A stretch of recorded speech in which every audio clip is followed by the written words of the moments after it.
नमस्कार, आप देख रहे हैं 7 टीवी भारत के प्राइम अपडेट में। आज हम बात करेंगे महाराष्ट्र के, जहां उद्धव और राज ठाकरे के बहाने वोटरों ने राजनीतिक दलों को कुछ संकेत दिए हैं और ये संकेत गंभीर संकेत हैं। बीएमसी चुनाव नतीजों ने राज ठाकरे या कहें कि ठाकरे बंधुओं के बहाने बड़ा राजनीतिक संदेश दे दिया है। बीएमसी चुनाव में मुंबई के लोगों ने वैसा ही रवैया दिखाया जैसा विधानसभा चुनाव में बिहार के लोगों ने। ठाकरे बंधुओं की रणनीति, मराठी मानुस और हिंदुत्व के एजेंडे की हदें मिसाल हैं और ये पैटर्न आने वाले चुनाव में भी देखने को मिल सकता है। बीएमसी चुनाव के नतीजों से बहुत सी बातें साफ हो गई हैं। 20 साल में पहली बार ठाकरे परिवार का दबदबा करीब करीब खत्म हो गया है। ठाकरे परिवार में भी पूरी तरह तो राज ठाकरे का ही खत्म माना जाएगा। उद्धव ठाकरे के मामले में अभी थोड़ा बहुत तो बाकी ही है। महाराष्ट्र की राजनीति में अगर बीएमसी चुनाव कोई पैमाना है तो उद्धव ठाकरे बीजेपी से भले ही पिछड़ गए हों, लेकिन एकनाथ शिंदे से तो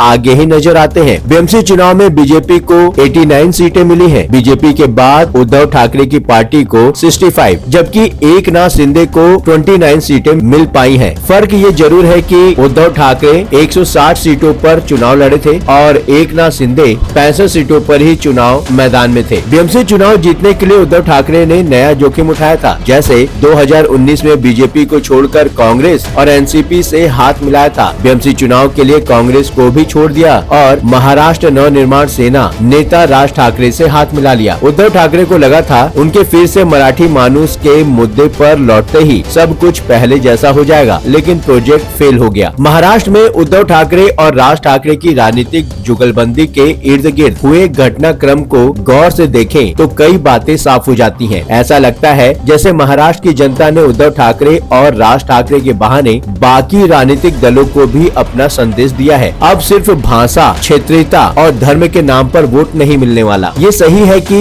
शिवसेना की स्थापना भाषाई आधार पर हुई थी, मराठी भाषी लोगों के पक्ष में, गैर मराठी लोगों के विरोध में, गैर मराठी लोगों के खिलाफ, मराठी लोगों को एकजुट करने के लिए, मराठी लोगों के हक की लड़ाई के लिए। नए दौर में भी उद्धव ठाकरे ने राज ठाकरे के साथ मिलकर बिल्कुल वैसे ही मराठी मानुस के हक के लिए मुहिम चलाई। गैर मराठी लोगों के खिलाफ राज ठाकरे के टेरर वाले ट्रैक रिकॉर्ड को देखते हुए उद्धव ठाकरे ने मोर्चे पर आगे कर दिया। एमएनएस बनने के बाद से ही राज ठाकरे गैर मराठी लोगों, विशेष रूप से यूपी और बिहार के लोगों के खिलाफ तीखे बयान जारी करते रहे हैं और फिर उनके कार्यकर्ता बाहरी लोगों पर कहर बनकर टूट पड़ते थे। राज ठाकरे में बाल ठाकरे की छवि देखी जा रही है। जब उद्धव ठाकरे मुख्यमंत्री थे और राज ठाकरे मस्जिदों से लाउडस्पीकर बंद कराने का अभियान चला रहे थे, तब भी ये चर्चा जोर पकड़ रही थी और दोनों भाइयों के तेवर को लेकर तुलना होने लगी थी। उद्धव ठाकरे ने राज ठाकरे को साथ लेकर मराठी मानुस और हिंदुत्व का एजेंडा बढ़ाने की कोशिश की थी, लेकिन मुंबई के लोगों पर कोई प्रभाव नहीं देखा गया। जमाना बदल चुका है और नए दौर में लोगों को महज इन सीटों से बरगलाकर वोट नहीं हासिल किया जा सकता। लोगों को ये भी चाहिए, लेकिन सिर्फ यही नहीं चाहिए, और भी चीजें चाहिए। बुनियादी चीजों को नजरअंदाज कर सिर्फ भाषा, क्षेत्रीयता और धर्म के नाम पर वोट नहीं मिलने वाला है। दूसरी बात, लोक कल्याण और विकास पर जोर देना होगा। बीएमसी चुनाव के लिए शिवसेना, यूबीटी और एमएनएस के संयुक्त घोषणा पत्र में लोक लुभावन कई वादे किए गए थे। वचननामा शब्द ठाकरेंचा ये नाम दिया गया था, जिस पर उद्धव ठाकरे और राज ठाकरे के साथ शिवसेना संस्थापक बाला साहेब ठाकरे की तस्वीर थी। चुनाव घोषणा पत्र में मुंबई की प्रमुख सड़कों पर महिलाओं के लिए अच्छे शौचालय का भी वादा किया था। शिव भोजन थाली जैसी एक योजना के तहत नाश्ता और दोपहर का भोजन 10 रुपए में उपलब्ध कराने की बात थी और मुंबई की जमीन का इस्तेमाल केवल मुंबई वासियों के लिए ही आवास बनाने के लिए किए जाने जैसे वादे भी थे। चुनावी वादों में लोक कल्याण की बातें जरूर थी, लेकिन ठाकरे बंधुओं का सबसे ज्यादा जोर मराठी मानुस पर नजर आ रहा था। ठाकरे बंधुओं के बयानों की आक्रामकता के शोर में लोक कल्याण वाली बातें गुम गयी। चुनाव नतीजे यही संदेश देते हैं कि कैंपेन में भी लोक कल्याण और विकास की बातों पर भी जोर देना होगा, वरना सबका वही हाल होगा जो ठाकरे बंधुओं का हुआ है। वीडियो में आगे बढ़ने से पहले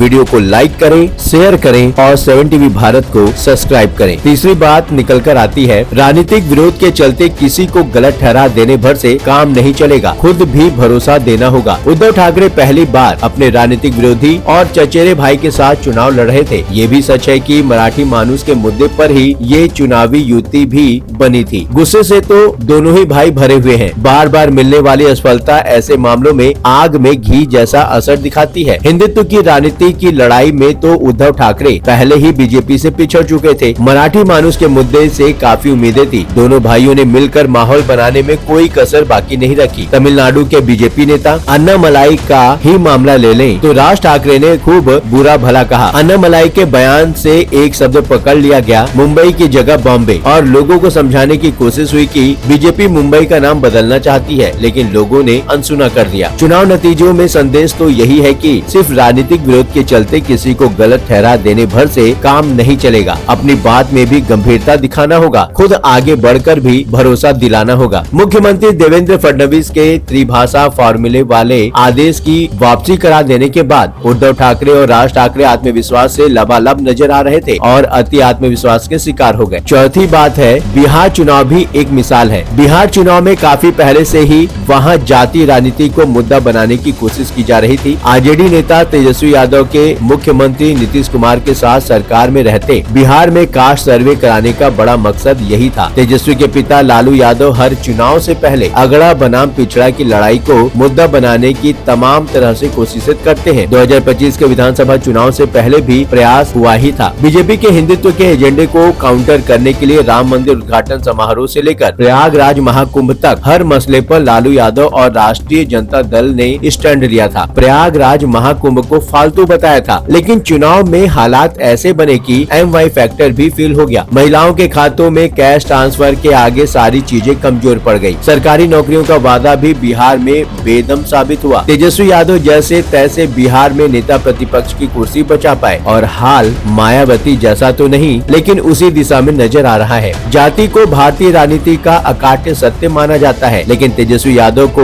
न यादव वोट बैंक बचा पाया, न ही मुस्लिम वोटर, और ध्यान से देखें तो BMC चुनाव में मराठी मानुस के रूप में भी यही पैटर्न दिखाई देता है। अगला मुद्दा ये है कि 2026 के चुनाव में भी ये पैटर्न देखने को मिल सकता है। 2026 में पश्चिम बंगाल, केरल और तमिलनाडु सहित 5 राज्यों में विधानसभा चुनाव होने हैं। हर राज्य के अलग समीकरण है और तैयारियां भी उसी हिसाब से चल रही हैं। पश्चिम बंगाल की बात करें तो ममता बनर्जी पहले से ही भाषा आंदोलन चला रही हैं। प्रवासी मजदूरों के बांग्ला बोलने के कारण बीजेपी शासित राज्यों में टारगेट किए जाने का आरोप लगा रही हैं। भाषा आंदोलन के साथ साथ ममता बनर्जी SIR यानी कि विशेष गहन पुनरीक्षण को भी मुद्दा बनाने की कोशिश कर रही है। बिहार में तो SIR का मुद्दा चला नहीं, बंगाल या दूसरे राज्यों में चलेगा या नहीं नतीजे ही बता पाएंगे। लेकिन ये सारी बातें तो एक जैसे ही मैसेज दे रही हैं और सिर्फ ठाकरे बंधुओं के लिए ही नहीं, सभी राजनीतिक दलों के लिए। आपका इस विषय में क्या कहना है कमेंट में जरूर बताइएगा। चैनल को सब्सक्राइब कर लिया हो तो नोटिफिकेशन के लिए बेल आइकन को जरूर दबाएं। लगातार खबरों के लिए बने रहिए 7 TV भारत के साथ।